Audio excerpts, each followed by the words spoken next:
สปป.ลาวตัวเลขการติดเชื้อพยาธิโควิดในแต่ละวันก็มีเพิ่มขึ้นอย่างหลงหลายในรอบใหม่เมื่อเทียบเดือนผ่านมาแล้วก็เห็นว่าตัวเลขได้เพิ่มขึ้นอย่างหลงหลาย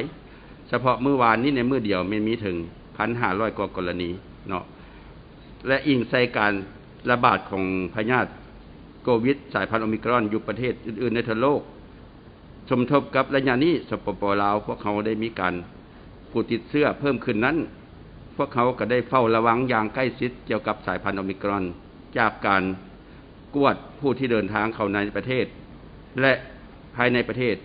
ได้พบว่าพวกเขาได้พบสายพันธุ์โอมิครอนได้เพิ่มขึ้นดังนั้นจึงถือว่าอยู่ในชุมชนและผู้นำเขาก็ได้พบสายพันธุ์โอมิครอนดังนั้นจึงถือว่าการติดเชื้อเกิดขึ้นในรอบใหม่นี้จึงเป็น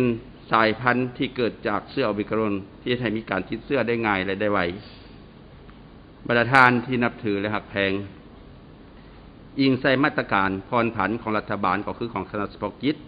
เพื่อลดผ่อนผลกระทบต่อเศรษฐกิจสังคมนั้นเฮ็ดให้การเคลื่อนไหวในสังคมเพิ่มขึ้นได้เปิดกว้างให้มีการบริการธุรกิจการศึกษาโดยเฉพาะในงานประเพณีต่างๆในสังคมได้หลายขึ้นเพราะกันนั้นผู้ติดเชื้อก็สามารถกักตัวและปินป่วยอยู่เฮือนได้แต่ว่ายังมีจำนวนหนึ่งบุคคลสังคมจำนวนหนึ่งยังบ่ปฏิบัติมาตรการป้องกันตัวเองอย่างเคร่งครัดเฮ็ดให้มีความเสี่ยงสูงต่อการติดเชื้อแพร่เชื้อสายพันธุ์โอมิครอนไปสู่ชุมชนและสังคมได้อย่างไวขึ้นดังนั้นเพื่อควบคุมการระบาดของพยาธิโควิด -19 สายพันธุ์โอมิครอนนี้บ่ให้แพร่ระบาดเป็นวงกว้างดังนั้นจึงเรียกร้องให้ทุกคนต้องมีสติระวังตัวให้สูงขึ้นพร้อมทั้งเอาใจใส่ปฏิบัติมาตรการที่ทางคณะเฉพาะกิจวางออกดังนี้ 1. ให้บุคคลและทุกคนในสังคมเพิ่มทวีมาตรการ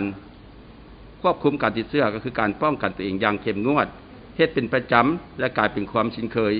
2. ปลุกระดมให้สังคมไปรับวัคซีนป้องกันโควิด -19 โดยเฉพาะในกลุ่มสูงอายุกลุ่มเสี่ยงผู้ที่ซักบ่ได้ซักเข็ม1ก็ต้องไปซักเข็ม1ผู้บ่ทันได้ซักเข็ม1บ่ได้ซักเข็ม2ก็ต้องไปซักเข็ม2และเข็มกระตุ้นเพื่อลดพรการเจ็บเป็นและก้าวไปถึงการเสียชีวิตได้พร้อมกันนั้นก็เอาใจใส่เพิ่มทวีติดตามเฝ้าระวังผู้เดินทางเข้ามาในประเทศติดตามลาดตระเวนชายแดนสกัดกั้นผู้คนที่เข้าเมืองบ่ถูกกฎหมายซึ่งสามารถนำเชื้อเข้ามาแพร่ระบาดในชุมชนพร้อมนั้นก็ให้ทุกคนในสังคมรับฟังข้อมูลข่าวสารอย่างมีสติติดตามข่าวสารที่เป็นทางการและบ่ส่งข่าวต่อข่าวลือที่บ่เป็นสารสร้างสรรค์และสร้างความสับสนสังคมพร้อมกันนั้นปัจจุบันทางสังคมทางประชาชนในสังคมส่วนหลายก็ได้นำใช้เครื่องกวดแบบไว้หลังจากกวดพบ2ขีดแล้วส่วนหลายก็ได้ปิดป่วยอยู่เฮือนเนาะดังนั้นมีประชาชนจำนวนหนึ่งก็ได้รายงานและยังอีกจำนวนหลายบ่รายงานดังนั้นเพื่อให้การรายงานตัวเลขและสามารถเก็บกรรมได้จึงเรียกร้องให้บรรดาท่านต้องได้รายงานลงทะเบียนการติดเชื้อบ่ว่าอยู่ในสังคมอยู่ในเฮือนหรือว่าการกักตัวอยู่เฮือนเพราะว่าการรายงานนี้จะเฮ็ดให้พวกเขา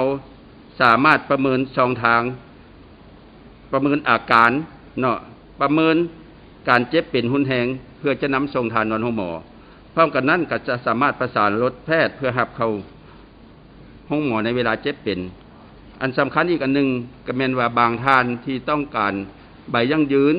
การติดเชื้อการเจ็บเป็นก็ต้องลงทะเบียนเพราะว่าถ้าบ่ลงทะเบียนพวกเขาจะบ่มีตัวเลขในการออกใบทะเบียนดังกล่าวการลงทะเบียนนั้นแม่นท่านสามารถลงได้ทั้งมือถือ